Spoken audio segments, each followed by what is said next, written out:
Hello, this is Never Seen It. It's a podcast about movies we haven't seen yet. I'm one of your hosts, Betsy. With me, as always, is my co-host, Trent. Hey, Betsy. Hi, Trent. So we are in episode 3. We are continuing on with our Nicolas Cage series, our Cageathon, or whatever you want to call this here series.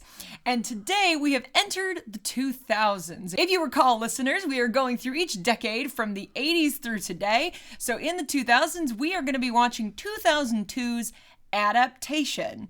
So I have seen this movie, Trent. You have not. No, and I'll be honest with you, I don't know anything about it. Is this one that just, once again, because it came out in 2002, like everything else that year, has gone under the radar for you? Maybe. I mean, we make a kind of a joke here on this show about the fact that there were so many 2002 movies that passed us by that we just happened to see, say, oh shit, we haven't seen that, we haven't seen that, we haven't seen that. This is not one of those.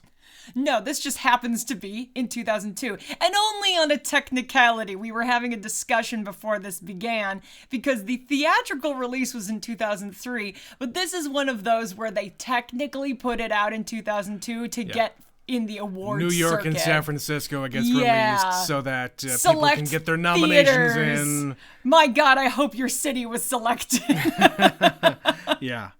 But no, I really don't know anything about this one. You have wanted me to watch this movie for a long time, though. Yes, because I saw this one when I was still in college. So I think I saw this when it was maybe only 2 or 3 years old.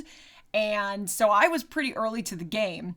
Versus you, did you even hear about this movie before I told you about it? No. Again, right. I don't know anything about it. This was back when I was watching Nic Cage movies that were like the Gone in 60 Seconds type, where it was action movies. You know, I was starting to really discover his 90s movies. This is when I watched Face Off, and you know, I didn't see Con Air until I met you, but still, it was that era of Nic Cage that I started to discover, and I didn't seek out any of the other ones. Well, and we've kind of touched on this a little bit. Nicolas Cage goes through, like, phases where the bottom line is he does whatever he wants. Sometimes for money, sometimes because I think he just genuinely likes weird shit. And he will do, we talked about in the last episode, he did Leaving Las Vegas, followed by all these absurd action movies. Yeah. But then City of Angels was thrown in there. Mm-hmm.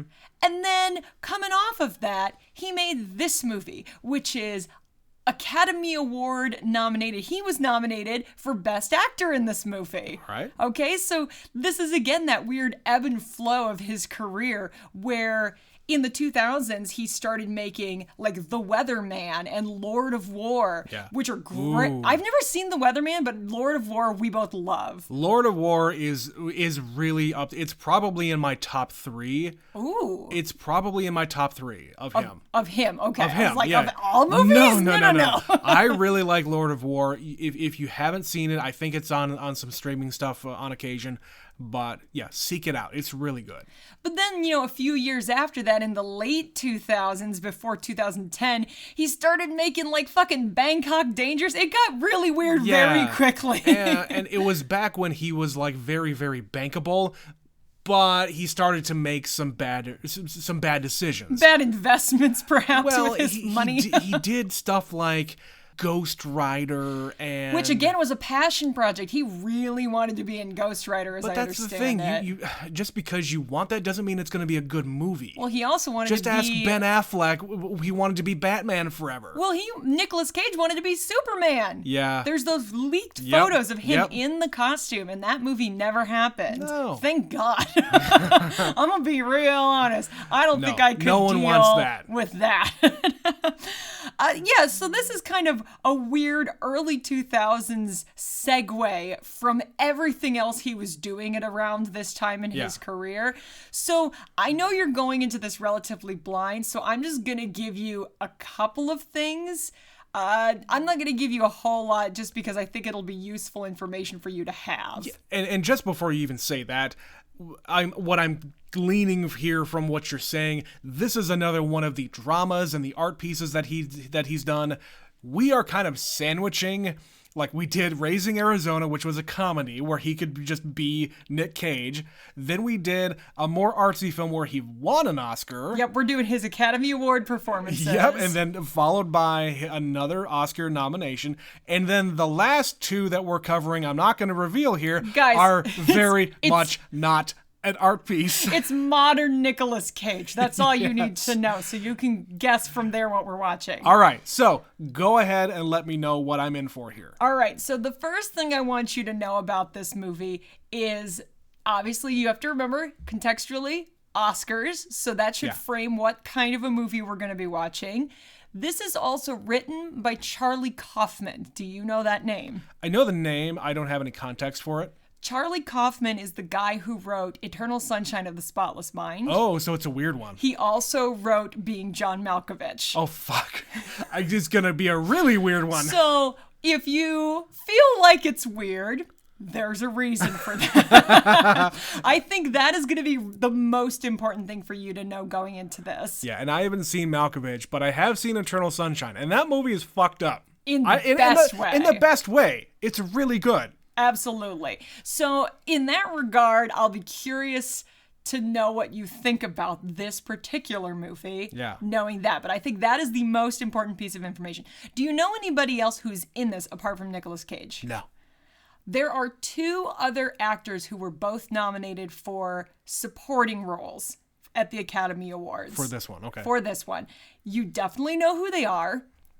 I'm sure. I guess I'm no going secret. in completely blind other than, hey, the movie poster is a broken, like, flower pot and his face is on it or something. There you go. That's all I know.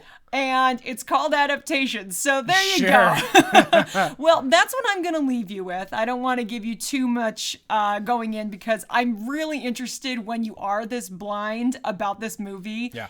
What you're going to think about it. So we're going to go watch it. We are going to see Adaptation, and we will be right back.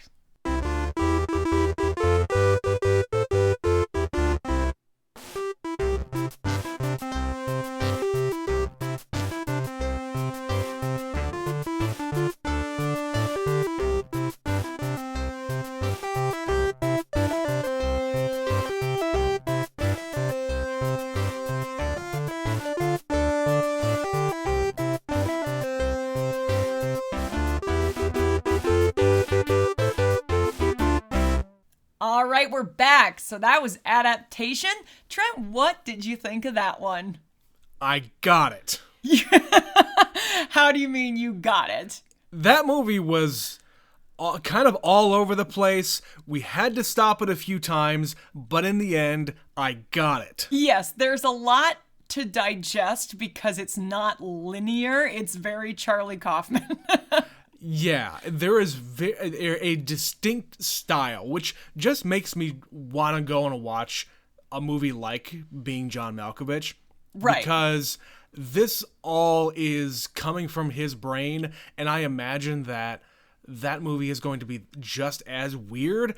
I just want to consume more. Because Absolutely. this kind of a dude I can resonate with. Because I've mentioned it in the past on this podcast before, where I didn't write like screenplays or anything like that. I just wrote for the sake of writing. And I can identify with that. Just, I'm fucking pissed at myself. Mm-hmm. I'm insecure. Stream of consciousness. I know it's up in my brain. I can't just get it out of me.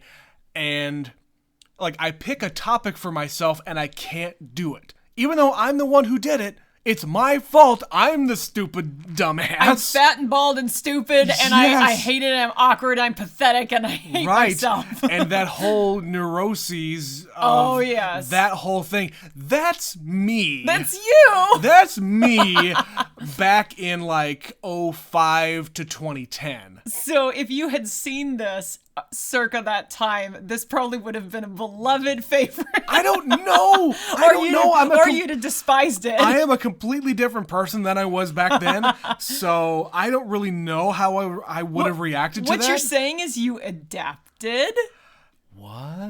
Now, Trent, you notice there's a double meaning here, right? There's like a triple meaning here with that name. Because obviously there's adaptation in the sense that there's a lot of talk about Charles Darwin and evolution, yes. That kind of adaptation. Yeah, animals and plants adapt to their environment. But then there's the very literal, he is adapting a book for the screen. So this is his adaptation. So it's noun versus verb action. I don't know.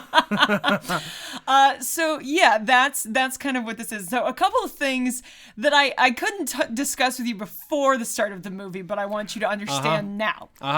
The Orchid Thief is a real book. Yeah. Susan Orlean is a real person who wrote this book. Yeah. Okay? And this is basically one of those things where this book is kind of unadaptable. You cannot make this for the screen. Yeah. Hence, I gathered that. Hence, in this movie, his adaptation is he writes himself into the movie. So the name of the game is meta. This is an incredibly meta movie, all right? And of course, I told you this was written by Charlie Kaufman, but it's actually written by him and his brother, Donald Kaufman. So he's in the movie, he has a twin brother, Donald. And you can tell, you had asked me, is he a fake thing? Is he like a version of his subconscious? I asked Betsy, is he talking to his subconscious here? Right. Because he just appears out of nowhere. He does. And he's like on the floor and he's like what he wants to be. He's projecting the type of person, his personality that he wants to be. Because what Donald is just the opposite. He is outgoing, he's good with girls. He's confident. He can just pick a stupid ass topic and write about anything, and he's successful at it. He's an idiot, but he's an idiot savant. Right. So that's where I get that. So that's what my question to you at the time. Is this just a version of his psyche? Right. And in the movie, no, he is actually a real person, a physical real character. Human being in this movie. Right. Charlie Kaufman does not actually have a twin brother. No. He is a made-up character for the sake of this movie. He's both. He is. Yes. So he has a credit. He is credited as Donald Kaufman, but that is just also Charlie Kaufman. But it also gets weirder because you obviously notice a dramatic tonal shift in this movie, yes? Yes. And you asked me, is this happening? Yes, in the context of the movie, that is really happening. Yeah. But you also have to remember, this movie is an adaptation of the book. Yep. The last third of the movie is a thriller as written by Donald. Yep, I got that.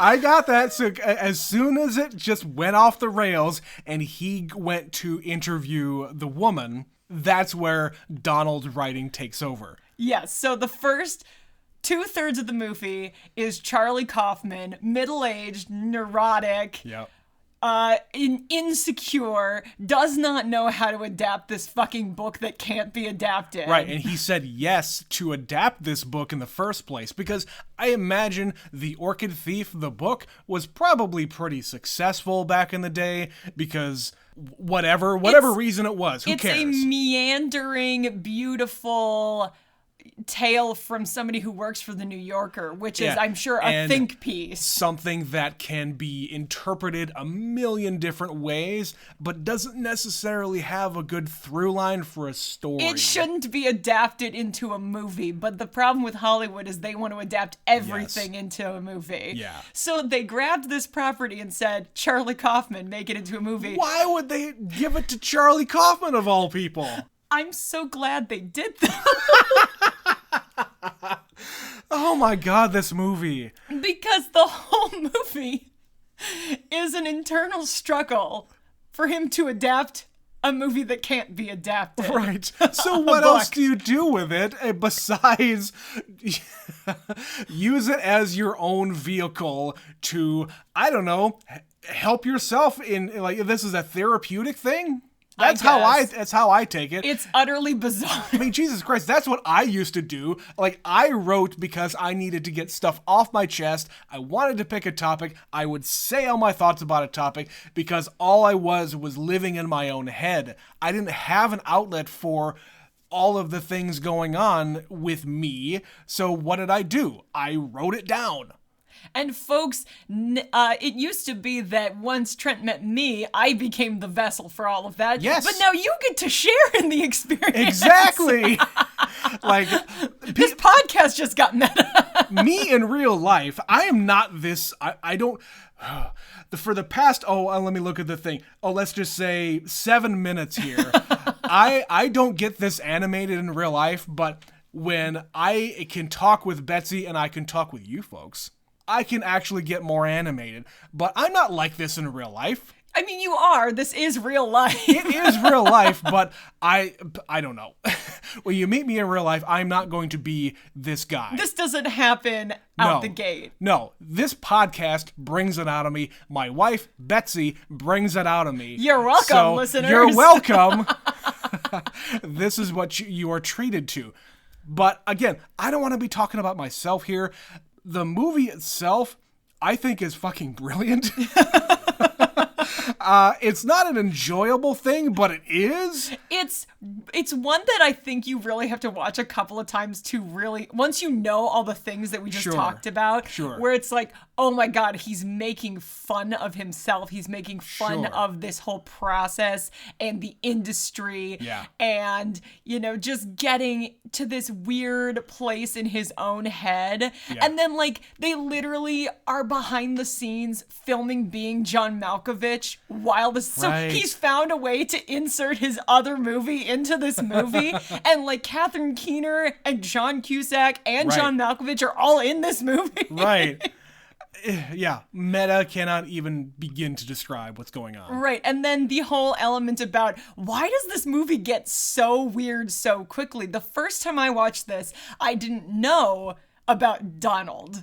Yeah. I didn't know about that. And it wasn't until somebody told me after the fact, because, 2002, 2003, you couldn't just look this stuff up quite as easily as you can now. Yeah. While you're sitting there watching the movie, you can find out anything you want about it. So I was like, wait, he's got a brother? I'm so confused. And then somebody told me, no, he doesn't have a brother. And the last third of the movie, it is him writing as his brother. And it's just because he asked him for an ending. This is the ending. And it's absolutely There's guns, ridiculous. There's a car chase. Yeah, they have to kill him. Trent, all of a sudden, she's doing drugs, they're fucking on the couch, and she freaks, and they have to kill him. Right. On a dime. It happens so quickly. Right. As soon as she whispered, we have to kill him. We have to kill him. As soon as that happened, I knew, okay, this is just gonna be nutso from here on out. I'm here for the ride, whatever it happens to be. I don't care. Probably people are gonna die. Who cares? And Donald dies. They kill off Donald. And John. He gets eaten by an alligator. One gets bit by a gator and one gets shot and then thrown through the front windshield in a car accident. He would have lived except for the accident. Yeah, if it weren't for that. And then dear Susan is all still hopped up on drugs, I assume. Sure. And she's just talking about how she wants to be reborn and evolve back into a baby. I want to go back to before it was all fucked up. I want to be new. I want to be young and new. I mean, who amongst us haven't thought those thoughts in general when you're going through a tough time? It's like, oh man, if only I could go back before all this stuff happened. But you know what? You can't do it. You just got to tell yourself, you just can't. You got to deal with it as it comes. Sometimes a gator gets your boyfriend. Hey, you got to move on. You got to move on. They're still adapting your thing, unless, of course, he goes back and, tells them everything that happened. Right. I don't know. We don't know how the movie ends because the way he ends it is the way the movie ends. He's had a meeting with that girl he likes, and he's in his car and he's driving home. That's the end of the movie. It's what the fuck? So that's the meat of the movie here.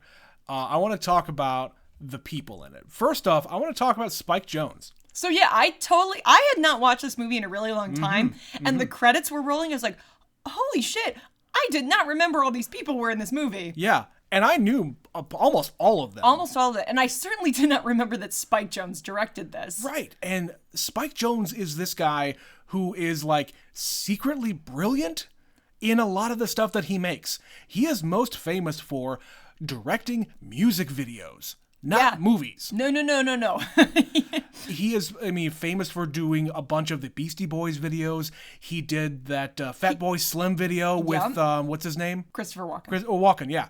Yeah, dude's a really, really talented guy when it comes to music videos, but who the fuck makes music videos anymore? Right, but then when he puts his hand at movies, the ones he produces are really interesting. Betsy, I want to tell our listeners here about a little movie that got nominated for Best Picture. Came out in 2013, 2012? Somewhere in that neighborhood. Yeah, mid-teens.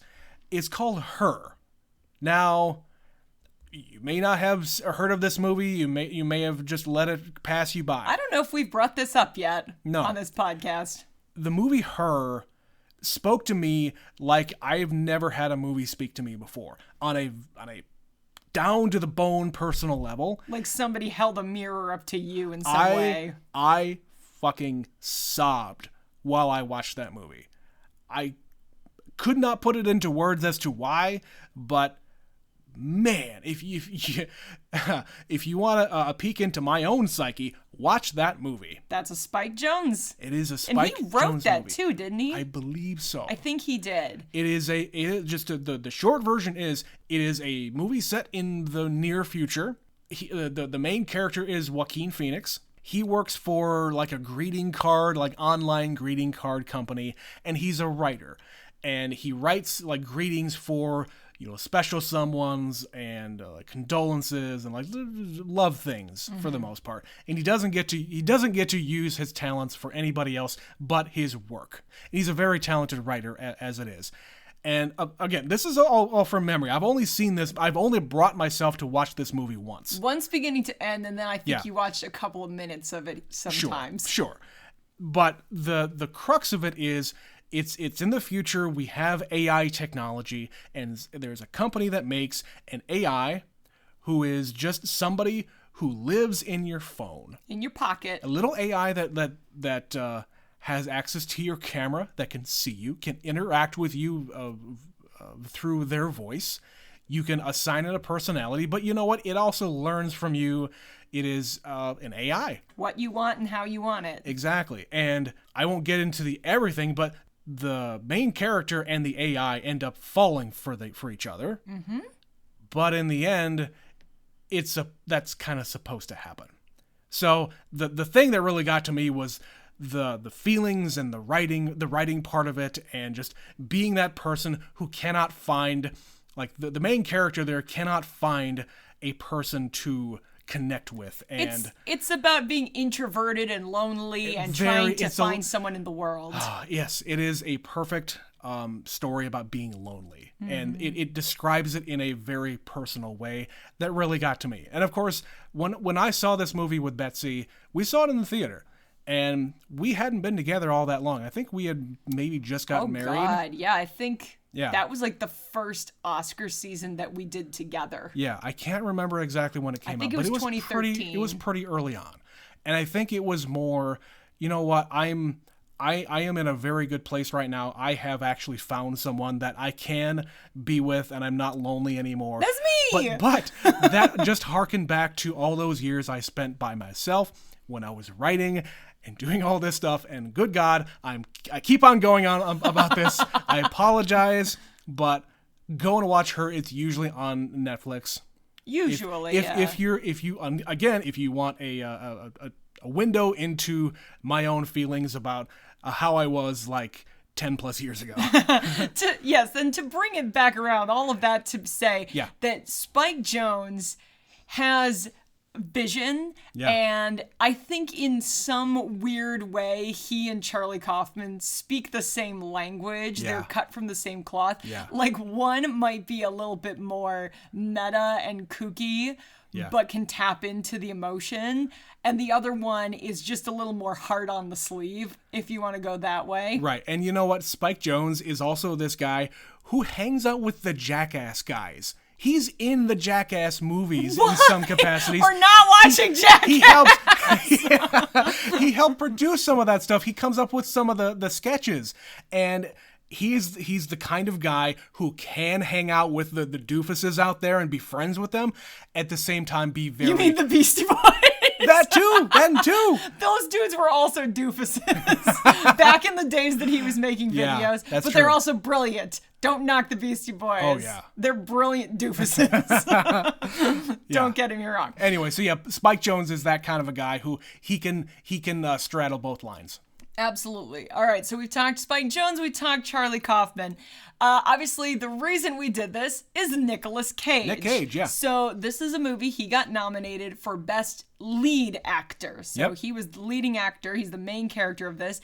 And you can kind of get why, because he is playing two characters in this movie. He's also playing a real person. And he's playing a real person. And a fake person. He's playing a fake version of a real person. Just the fact that he can wrap his mind around that is a testament unto itself. Nicolas Cage specifically? Yes. Oh, yeah. Because he is truly, he has a different physicality. He is more alert. He is like dirtier when he is Charlie. Mm-hmm. He is very outgoing versus very like, I just want to go home. Right. So he is two opposites of a coin completely the whole movie. Yeah. But then he has to play off himself, which is hard. Like in your head, you can think about how you did it or how you're going to do it, but he has to do one side alone first. Yeah. There's nobody else there. And for being done in 2002, this looks really great. I didn't see the seams at all. No. Not at any time during that movie did I see, oh, this is how they did this, and this is, oh, you can see here they don't overlap. No, there's none of that stuff. And I assume this is done on film because it's pretty grainy, even using this digital version that we watched. Sure. But that's hard to do on film in 2002 without all of the let's put some dots on your face, because that was like the burgeoning technology when that was made, because you know we had Lord of the Rings already when this came out, so it's not like it didn't exist. But I don't know how they did this other than a lot of stand-ins and doubles, and you stand over here or stand back there. They do the thing where you film it twice. You have one side of the screen and the other side of the screen. There's a lot of like just right down the middle. And you are like acting to a playback of especially when it's the two of them like talking to each other, you are acting to playback of yourself. And you're playing off of you. So you have to react to you even though you are not there. Yep. And he's very restrained. This is not an over-the-top Nicolas Cage movie. Nic Cage, when he's Donald, he's a lot more Nic Cage. Yes, but even then, he's just a guy. He's not Nic Cage. Right. Like, I was watching this, and at times, this is a weird movie where I almost forget it's Nicolas Cage because he's so different than most of the movies I've seen him in. Yeah, he allows himself to be that person. He can, whatever they did to his hair really contributed to that as well. Like, he's a little heavier than he normally is. I don't know if he gained weight or if he's wearing a suit. And you're right, they gave him a wig and he's like sweating profusely, and they give him slightly different wardrobe for each character. One's a little more schlubby and one's more put together. Yeah. Not much, but there wasn't more. much difference between the two. But, the dynamic between the two brothers was a very interesting thing to really think about, especially after we just got done watching it.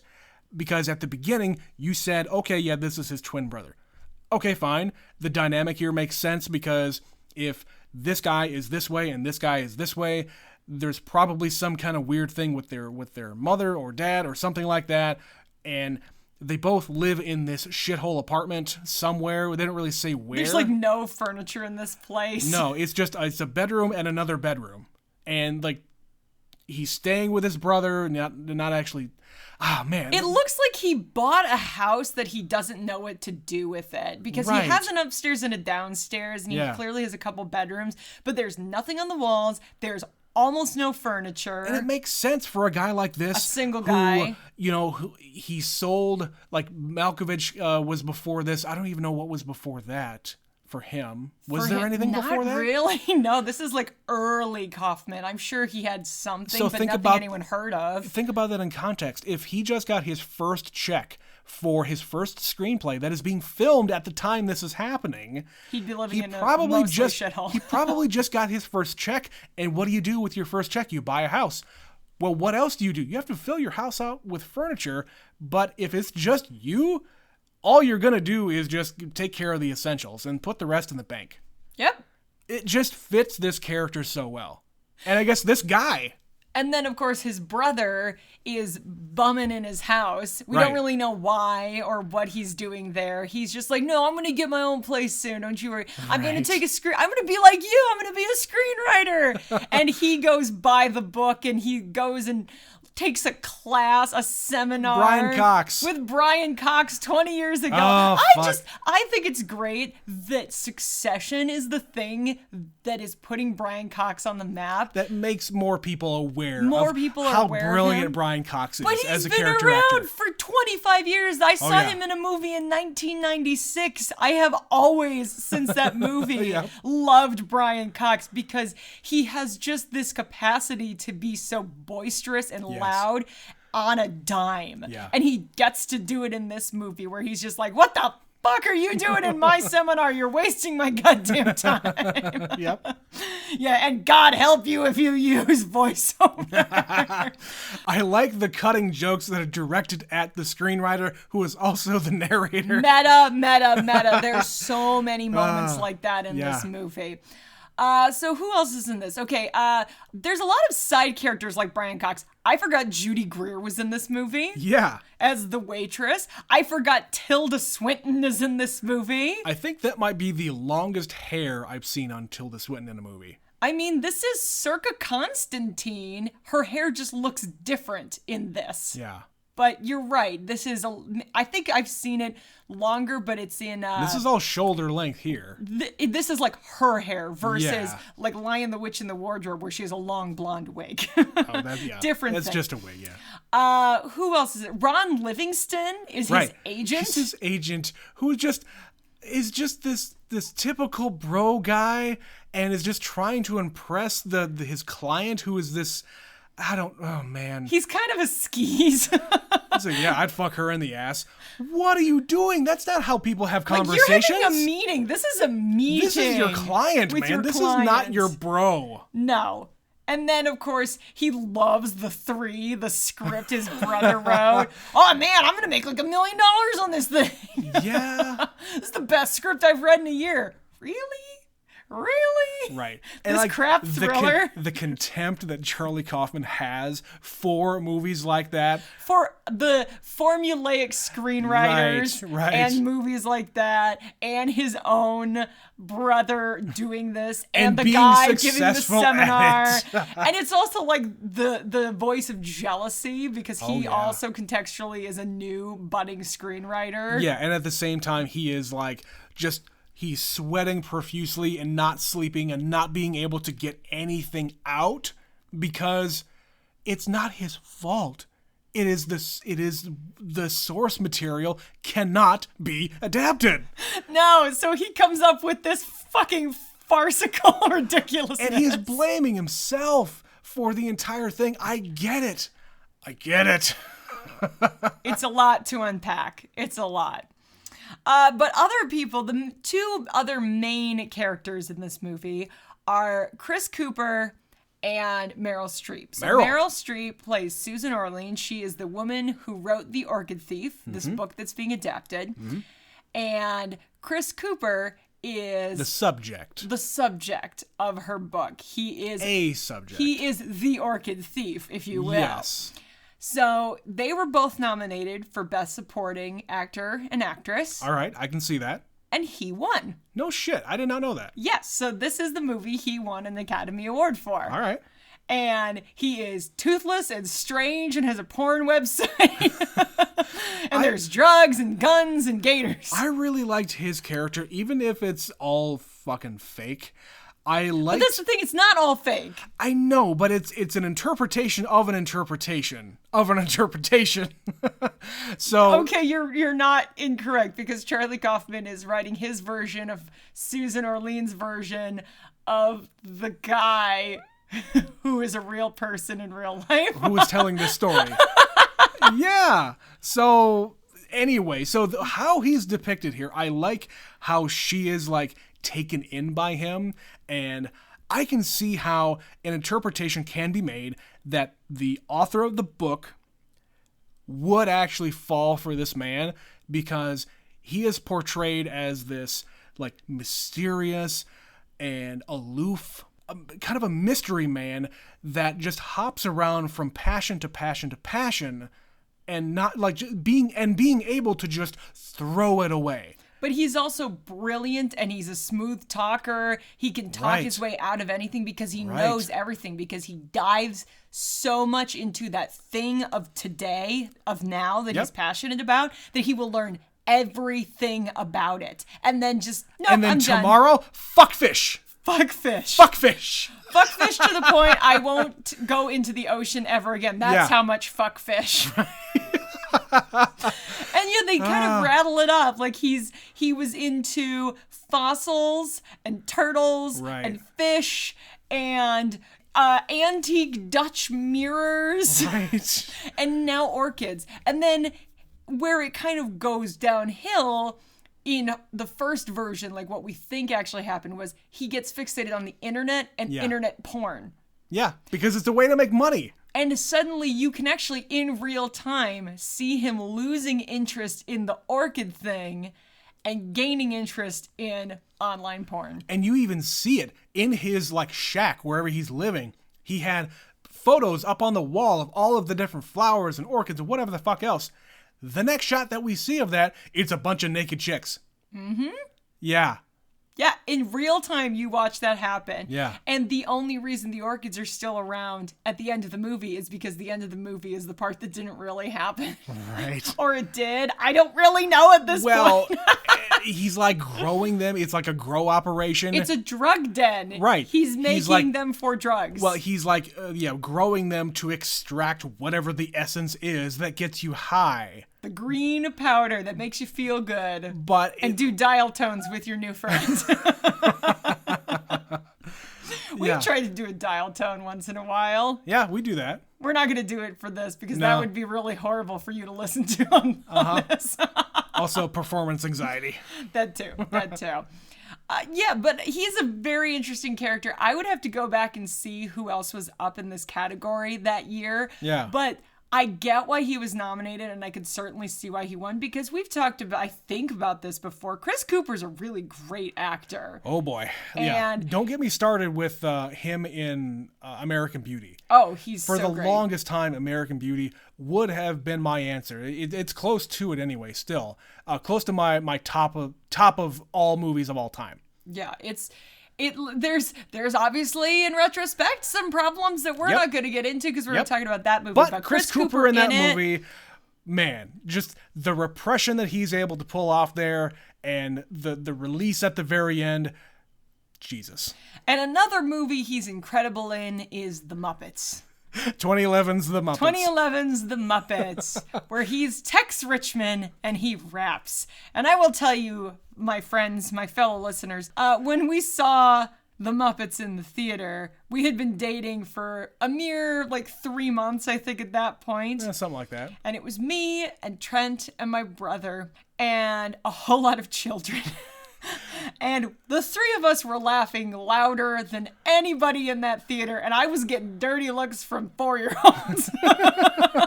I'm sorry that Tex Richmond rapping was really, really funny. That was one of the hardest laughs I think I've ever had. especially in a theater. Because I tend to hold it back a little bit if I'm in public, but man.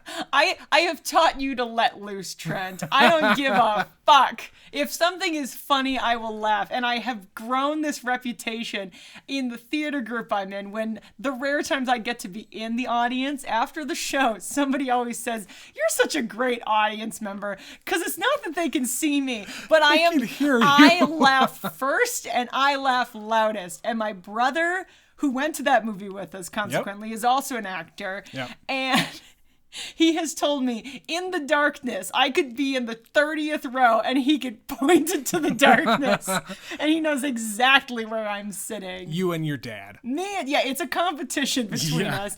Not intentionally, mind you, but one of us is the first or the loudest. In the, Usually just the loudest. Whatever room we're in, that's just how we are. So when you see something like that in the Muppets, you're gonna laugh. Just gonna go after I don't care what the 4-year-old thinks of me.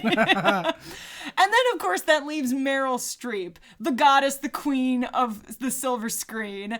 And this is, 2002. I'd have to check the timeline, but this is near the beginning of the stretch. Yeah. If you recall. She was nominated like 7 times in 10 years or some crap like that. Yeah. And this is near the beginning of that. I don't think this was the run. I don't think there was a consecutive burst quite yet, but we were getting to it. Yeah. And she is the author of the piece, and she is playing kind of a repressed writer who just wants to find passion in her passionless life. Yeah.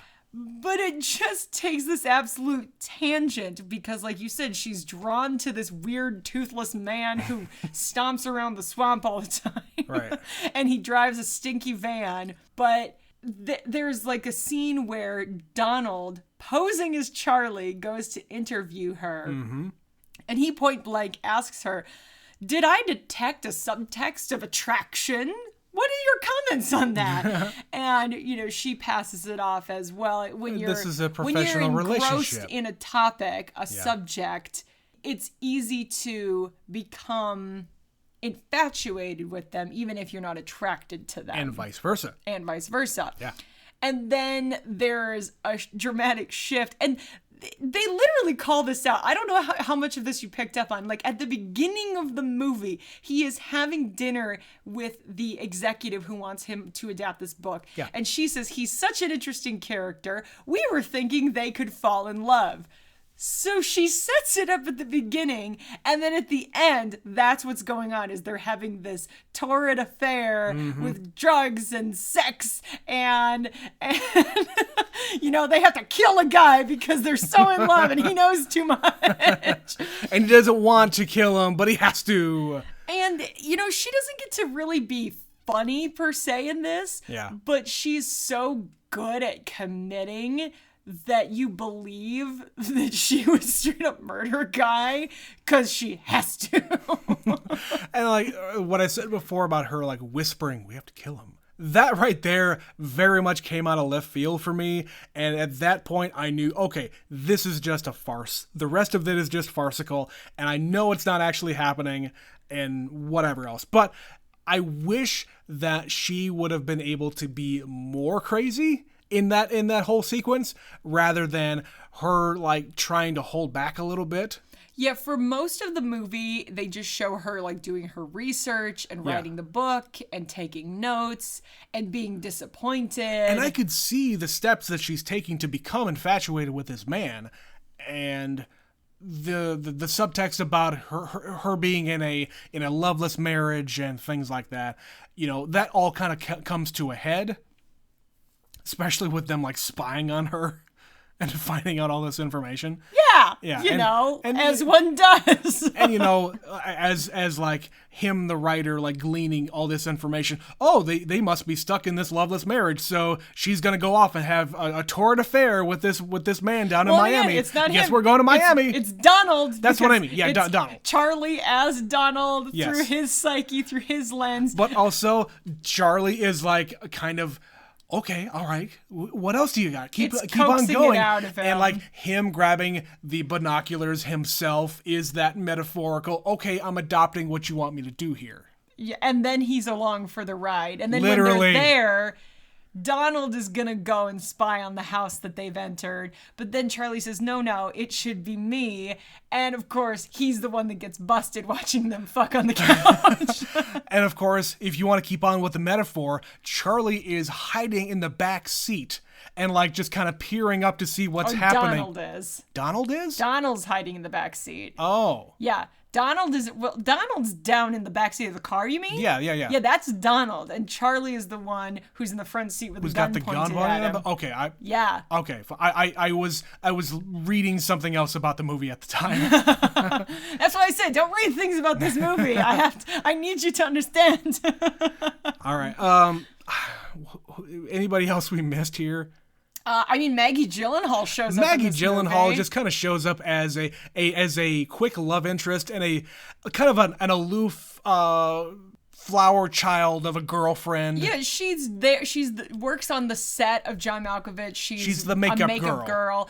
You know, this was the same year as like Donnie Darko and Secretary. I think those both came out this year. So she was very early in her career. So this is very much look, it's Maggie Gyllenhaal. Good for her. Right. She's getting some work. Absolutely. But there's not really much more to it. But that's why when I was watching this, I'm like, wow, there's a lot of people in this movie. Because when you look at it now, you've got Tilda Swinton, who went on to win an Oscar. Yeah. Meryl won another one after this. Mm-hmm. Chris Cooper won. There's also the side cast, the Catherine Keener, the John Malkovich. I don't think any of them have won, but it's just a lot of people in this movie. And yeah, you're right. I think you didn't miss anything by not having seen Being John Malkovich. Yeah. Except for the context for the scenes that they're filming. Sure. In this movie. I mean, I know enough about Being John Malkovich to understand what I was about to witness if they were to, say action in those scenes. Yep. It's strictly behind the scenes, though. Yeah. So you've got like the little room where they're all crouched on the ground, and then John Malkovich wearing a dress and earrings. Sure. And you don't need anything I don't else need to know anything more. Man. One day we'll get to that one. Absolutely. Like you said, especially after watching this. Yeah. I think it's whet your appetite. That for movie more is of that. absolutely on the list. But that's the bulk of this movie. I think we've covered a lot of it. Were there any other moments or anything else you wanted to bring up about this before we start wrapping up for the night? No, the only thing that I wanted to mention was they did talk about the snake eating itself, the Ouroboros. The Ouroboros. I don't know what that is. Right. And it's kind of tossed off as a nothing thing. But in reality, that's what's happening here. He was writing himself in this screenplay. Like, there's a couple of scenes where he is saying it while he's doing it, and then playing back and recording it, playing it back while he's writing it. And it happens again at the very end where he's talking about the ending. Oh yeah, that ending looks pretty good. Oh wait, this is a voiceover. Shit. Everything is like triplicated. Yeah. And it's just, like I said, the word of this movie is meta. Once you know it, if you didn't know any of this going in, if you just watched this movie, you might not know that. And once you get all the pieces and understand what's happening here, and you got it out of your system and you've watched it once, you can appreciate how layered this is. Oh, yeah. How extra this is. When on the surface, it doesn't look anything like the kind of movie that would be like this. Which is why I think it has taken me this long to get you to watch it. Because how do you describe this movie without giving away entirely what this movie is? You cannot describe this movie.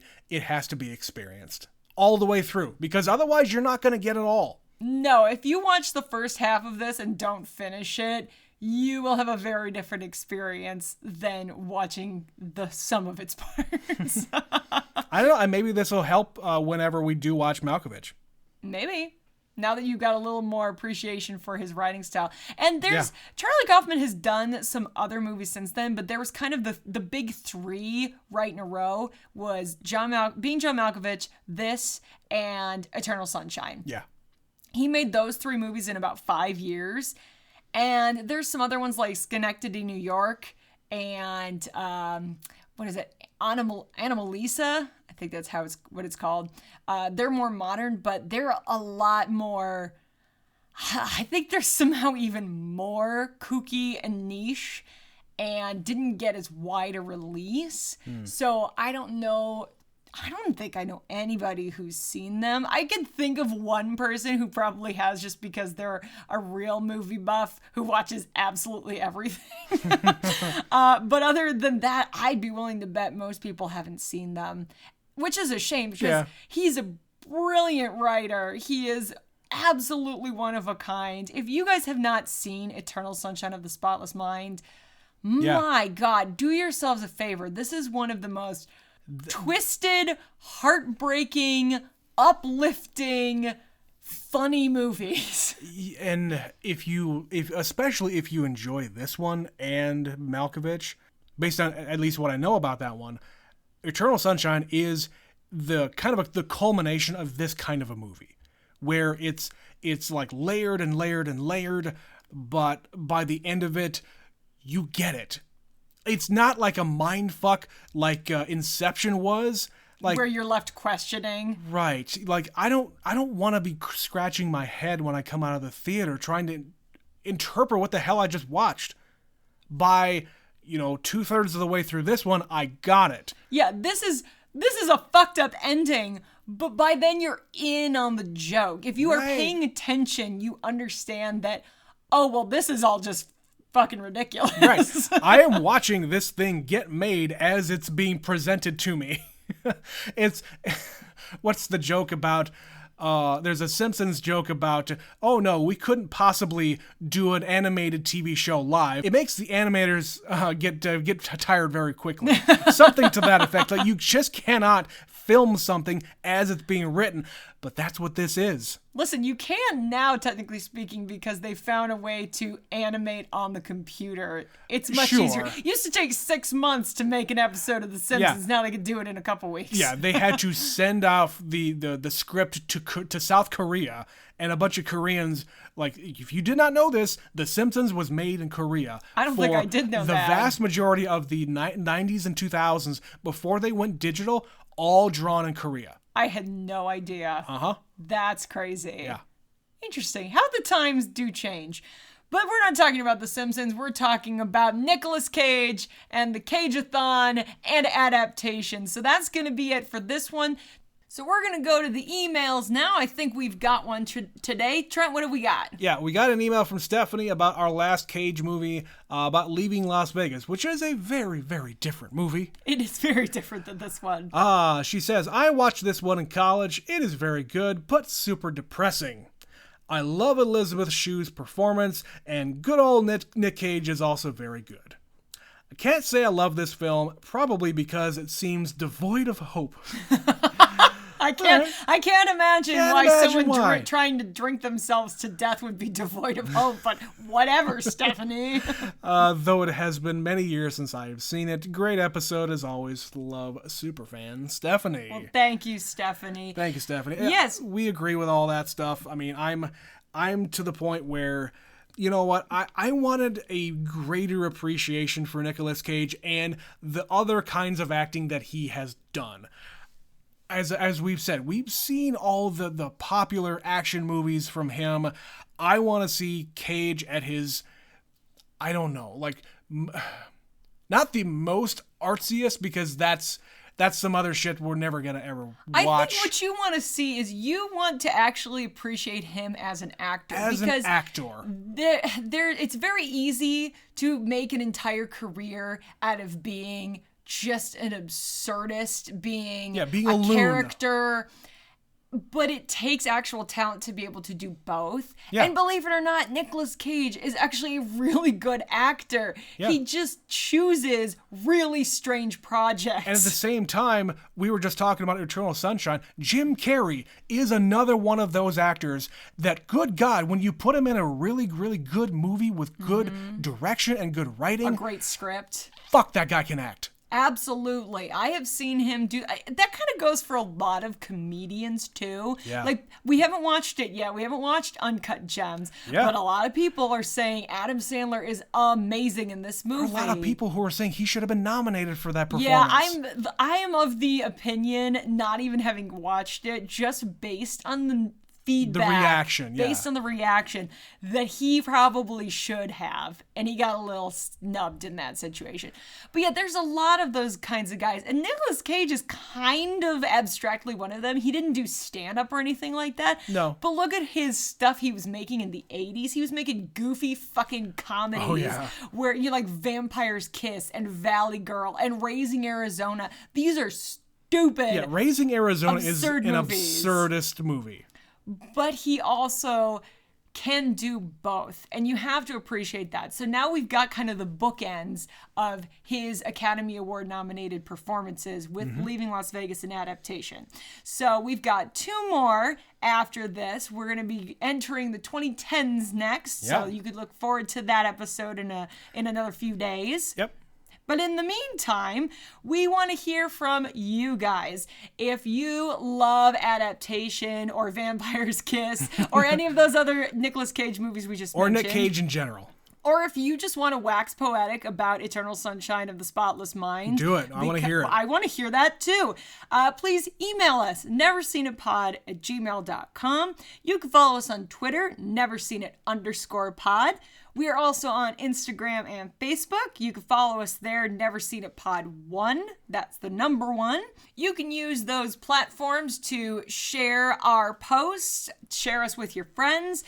We do stuff pretty much daily on there, different quizzes and fun facts. I'm trying to have more fun with the social media.